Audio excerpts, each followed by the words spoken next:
રાજ્યના કેટલાક વિસ્તારોમાં વરસાદે જળબંબાકારની સ્થિતિ સર્જી. ખેડાના માતરમાં ભારે વરસાદ બાદ તારાજીના આકાશી દ્રશ્યો સામે આવ્યા. માતર વિસ્તારમાં ખેતરો દૂર દૂર સુધી પાણીમાં ગરકાવ જોવા મળી રહ્યા છે. ભલાડા અને મધરોલ વિસ્તારમાં પાણી ફરી વળતા ખેતરો જાણે તળાવમાં ફેરવાઈ ગયા છે. સુરતમાં પણ વરસાદી પાણીની અસર જોવા મળી. ખાડીપુરના પર્વતગામ વિસ્તારના ડ્રોન દ્રશ્યોમાં આખો વિસ્તાર બેટમાં ફેરવાયેલો નજરે પડ્યો. મીઠી ખાડીના પાણી હજુ પણ કેટલાક રસ્તાઓ પર ફરી વળ્યા, જેના કારણે સ્થાનિકોને મુશ્કેલીનો સામનો કરવો પડી રહ્યો છે. સુરતના કોસંબા કીમ માર્ગ પર પાણી ભરાતા વાહન વ્યવહારને અસર પહોંચી. કીમ નદીમાં પાણીની ભારે આવક થતાં નદીનું પાણી ગાયકવાડી માર્ગ પર ફરી વળ્યું. કેટલાક વિસ્તારોમાં પાણી સોસાયટીઓ સુધી પહોંચતા લોકો ઘરમાં રહેવા મજબૂર બન્યા. અરવલ્લીના ભિલોડામાં આવેલું 1200 વર્ષ જૂનું ઐતિહાસિક ભવનાથ મહાદેવ મંદિર આકાશી દ્રશ્યોમાં અદ્ભુત લાગી રહ્યું છે. ઇન્દ્રાશી નદીના કિનારે કુદરતના ખોળે બિરાજમાન સ્વયંભૂ ભવનાથ મહાદેવ મંદિર આસપાસનો નયનરમ્ય નજારો ડ્રોન કેમેરામાં કેદ થયો. લીલીછમ હરિયાળી, વહેતી નદી અને પ્રાચીન મંદિરનો સંગમ મનમોહક દ્રશ્યો સર્જી રહ્યો છે. આમ ગુજરાતમાં વરસાદી માહોલ વચ્ચે આકાશી દ્રશ્યો પરિસ્થિતિની સંપૂર્ણ કહાની કહી રહ્યા છે. સુરતમાંથી આવ્યા તબાહીના દ્રશ્યો, હજારો વાહનો પાણીમાં ગરકાવ. સુરત શહેરમાં ભારે વરસાદ બાદ તબાહીના આકાશી દ્રશ્યો સામે આવ્યા. લિંબાયતના કમરુનગર વિસ્તારમાં વરસાદી પાણીના કારણે હજારો વાહનો પાણીમાં ગરકાવ થયા. ખુલ્લા ગ્રાઉન્ડમાં પાર્ક કરાયેલા વાહનોને ભારે નુકસાન પહોંચ્યું છે. જુઓ, જ્યાં નજર કરીએ ત્યાં પાણી જ પાણી જોવા મળે છે અને આ પાણીમાં હજારોની સંખ્યામાં બાઇક અને વાહનો ગરકાવ થયેલા નજરે પડી રહ્યા છે. કમરુનગરના ખુલ્લા ગ્રાઉન્ડમાં મોટી સંખ્યામાં કાર અને બાઇક પાર્ક કરવામાં આવી હતી, પરંતુ ભારે વરસાદ બાદ પાણી ભરાતા આ વાહનો પાણીમાં ડૂબી ગયા. કેટલાક વાહનોના માત્ર ઉપરના ભાગ જ દેખાઈ રહ્યા છે, જ્યારે અનેક વાહનો સંપૂર્ણપણે પાણીમાં ગરકાવ થઈ ગયા. વરસાદી પાણીને કારણે વાહન ચાલકોને મોટું આર્થિક નુકસાન સહન કરવાનો વારો આવ્યો. કરોડો રૂપિયાના વાહનોને નુકસાન પહોંચતા માલિકોમાં ચિંતા જોવા મળી. આકાશી દ્રશ્યોમાં સ્પષ્ટ દેખાય છે કે વરસાદી પાણીનો વ્યાપ કેટલો મોટો છે. એક તરફ શહેરના અનેક વિસ્તારોમાં પાણીના નિકાલની કામગીરી ચાલુ છે, બીજી તરફ વાહન માલિકો પોતાના નુકસાનનો અંદાજ લગાવી રહ્યા છે. સુરતના લિંબાયતના કમરુનગરમાં સામે આવેલા આ દ્રશ્યો ભારે વરસાદ બાદ સર્જાયેલી મુશ્કેલીની ગંભીર તસવીર રજૂ કરી રહ્યા છે. દક્ષિણ ગુજરાતમાં અનેક લોકો ફસાયા, કેટલાકનું હેલિકોપ્ટરની મદદથી રેસ્ક્યુ. દક્ષિણ ગુજરાતમાં મેઘરાજાના કહેર વચ્ચે હવે બચાવ કામગીરી પણ યુદ્ધના ધોરણે ચાલી રહી છે. નવસારી અને વલસાડમાં પાણીમાં ફસાયેલા લોકોને હેલિકોપ્ટરની મદદથી સુરક્ષિત બહાર કાઢવામાં આવ્યા. કોસ્ટગાર્ડના દિલધડક રેસ્ક્યુ ઓપરેશનના બંને દ્રશ્યો સામે આવ્યા. નવસારી જિલ્લામાં અનરાધાર વરસાદ બાદ ચારે તરફ પાણી જ પાણીની સ્થિતિ સર્જાઈ. પૂર જેવી પરિસ્થિતિ વચ્ચે પાણીમાં ફસાયેલા લોકોની મદદ માટે કોસ્ટગાર્ડ મેદાનમાં આવ્યું છે. ગણદેવી તાલુકાના મેંદરબાટ ગામે ઝીંગાના તળાવમાં છેલ્લા 18 કલાકથી ફસાયેલા 15 મજૂરોનું હેલિકોપ્ટર મારફતે રેસ્ક્યુ કરવામાં આવ્યું. મુશ્કેલીમાં મુકાયેલા મજૂરોએ વિડીયો દ્વારા મદદની અપીલ કરી. ત્યારબાદ બચાવ તંત્ર સક્રિય બન્યું હતું. હેલિકોપ્ટરથી તમામ લોકોને સુરક્ષિત રીતે એરલિફ્ટ કરવામાં આવ્યા છે. દ્રશ્યોમાં જોઈ શકાય છે કે કોસ્ટગાર્ડના જવાનોએ લોકોનું રેસ્ક્યુ ઓપરેશન સફળતાપૂર્વક પાર પાડ્યું હતું.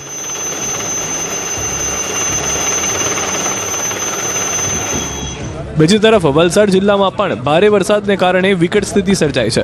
પૂરગ્રસ્ત વિસ્તારોમાં રાહત અને બચાવ કામગીરી તેજ કરવામાં આવી છે. વલસાડમાં એક દિલધડક રેસ્ક્યુ ઓપરેશન સામે આવ્યું, જ્યાં પાણીના પ્રવાહ વચ્ચે વીજ પોલ પર ચડી ગયેલા એક યુવકને હેલિકોપ્ટરની મદદથી બચાવી લેવામાં આવ્યો. જ્યાં બોટ પહોંચી શકતી નહોતી, ત્યાં હેલિકોપ્ટર દ્વારા પહોંચીને યુવકને સુરક્ષિત બહાર કાઢવામાં આવ્યો. નવસારી અને વલસાડમાં જિલ્લા તંત્ર, કોસ્ટગાર્ડ અને બચાવ ટીમો સતત કામગીરી કરી રહી છે. ભારે વરસાદ વચ્ચે ફસાયેલા લોકોને સુરક્ષિત સ્થળે ખસેડવાની કામગીરી પણ ચાલુ છે. અમરેલીના લીલિયામાં યુવક તણાયો, જામનગરમાં કાર ફસાઈ. વરસાદી પાણીના ધસમસતા પ્રવાહ વચ્ચે જીવ બચાવવાના દિલધડક દ્રશ્યો સામે આવ્યા. ક્યાંક બાઇક સવાર યુવક પાણીમાં તણાયો તો ક્યાંક કાર પૂર વચ્ચે ફસાઈ ગઈ. વરસાદી પાણીમાં બેદરકારી જીવ પર ભારે પડી શકે છે. અમરેલીના લીલિયામાં જીવ સટાસટીનો ખેલ જોવા મળ્યો.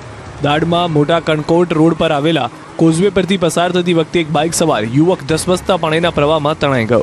બાઇક સાથે પાણીમાં તણાયેલા યુવક માટે થોડી ક્ષણો તો જીવન અને મૃત્યુ વચ્ચેની જંગ બની ગઈ. જોકે આસપાસ હાજર સ્થાનિક લોકો તાત્કાલિક મદદ દોડી આવ્યા. દોરડા નાખ્યા, ચુંદડી ફેંકી મદદ કરી અને આખરે ભારે જહેમત બાદ યુવકને સુરક્ષિત રીતે બહાર કાઢવામાં આવ્યો હતો. સદનસીબે મોટી દુર્ઘટના ટળી હતી, પરંતુ પાણીના જોરદાર પ્રવાહમાં બાઇક તણાઈ ગયું હતું.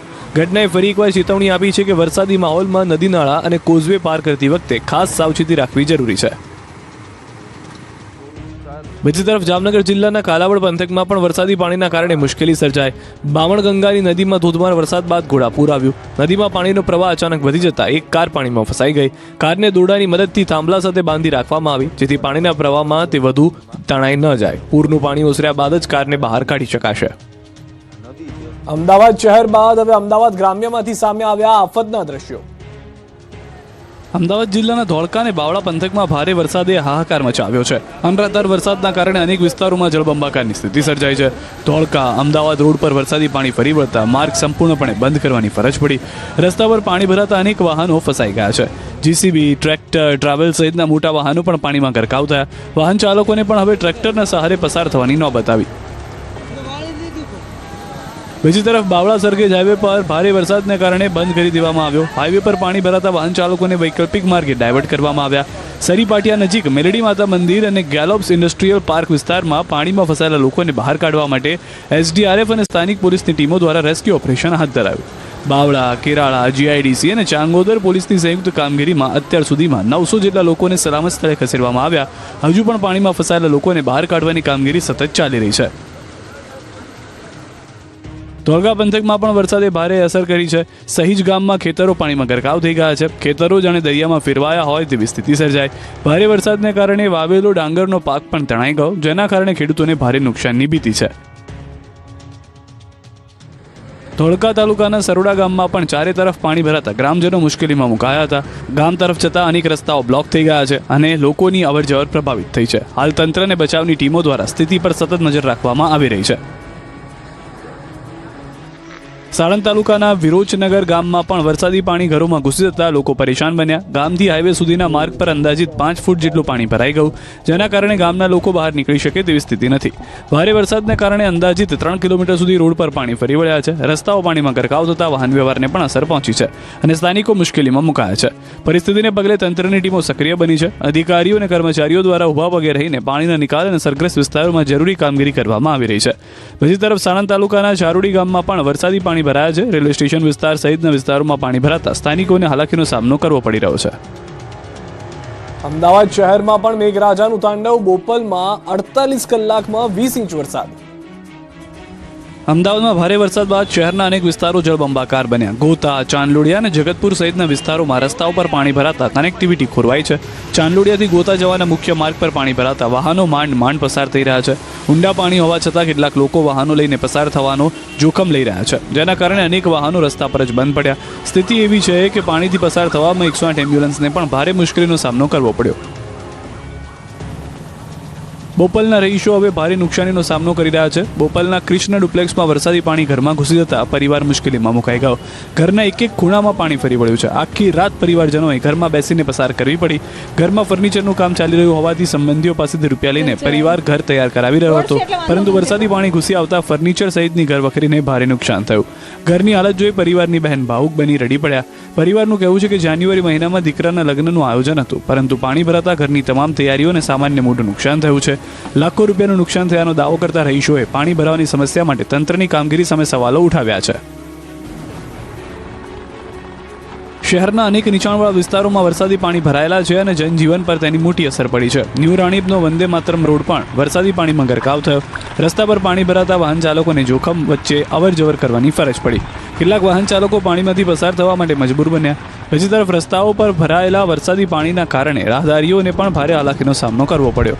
રોજિંદા કામ માટે નીકળેલા લોકોને પાણી ભરાયેલા માર્ગો પાર કરવા મુશ્કેલ બની રહ્યા છે. અમદાવાદના ક્લબો 7 રોડ પર વરસાદી પાણી ભરાવાની ગંભીર સ્થિતિ સામે આવી. આકાશ રેસિડેન્સીના બેઝમેન્ટ પાર્કિંગમાં પાણી ભરાઈ જતા રહીશો પરેશાન બન્યા. બેઝમેન્ટમાં પાણી એટલું ભરાયું કે અહીં સ્વિમિંગ પુલ જેવા દ્રશ્યો જોવા મળ્યા. સોસાયટીમાં પાર્ક કરાયેલા કેટલાક વાહનો પાણીમાં ડૂબી ગયા, જેના કારણે વાહન માલિકોને ભારે નુકસાનીની ચિંતા સતાવી રહી છે. પોશ વિસ્તારમાં આવેલી આ સોસાયટીમાં પણ વરસાદી પાણીના યોગ્ય નિકાલની વ્યવસ્થા સામે સવાલો ઊભા થયા છે. અમદાવાદના બોપલ અને શેલા વિસ્તારમાં પણ વરસાદી પાણીનો કહેર જોવા મળી રહ્યો છે. ભારે વરસાદ બાદ શેલા વિસ્તાર જાણે જળ સમાધિમાં ફેરવાઈ ગયો હોય તેવા દ્રશ્યો સામે આવ્યા. પોશ વિસ્તારમાં આવેલા કરોડોની કિંમતના બંગલાઓમાં પણ વરસાદી પાણી ઘૂસી જતા રહીશો મુશ્કેલીમાં મુકાયા. રસ્તા ઉપર પાણી ભરાતા વાહન વ્યવહારને પણ અસર પહોંચી. પરિસ્થિતિની ગંભીરતા સમજવા મુખ્યમંત્રી ભૂપેન્દ્ર પટેલ શેલા પહોંચ્યા. તેમણે અસરગ્રસ્ત વિસ્તારોની મુલાકાત લઈ સ્થાનિક સ્થિતિનું નિરીક્ષણ કર્યું. મુખ્યમંત્રીએ મહાનગરપાલિકાના અધિકારીઓ પાસેથી પાણી ભરાવાની સ્થિતિ અને નિકાલની વ્યવસ્થા અંગે માહિતી મેળવી. શેલા વિસ્તારમાં ભરાયેલી પાણીની ઝડપથી નિકાલ કરવા માટે જરૂરી સૂચનાઓ આપવામાં આવી હતી. અમરેલીમાં મેઘરાજા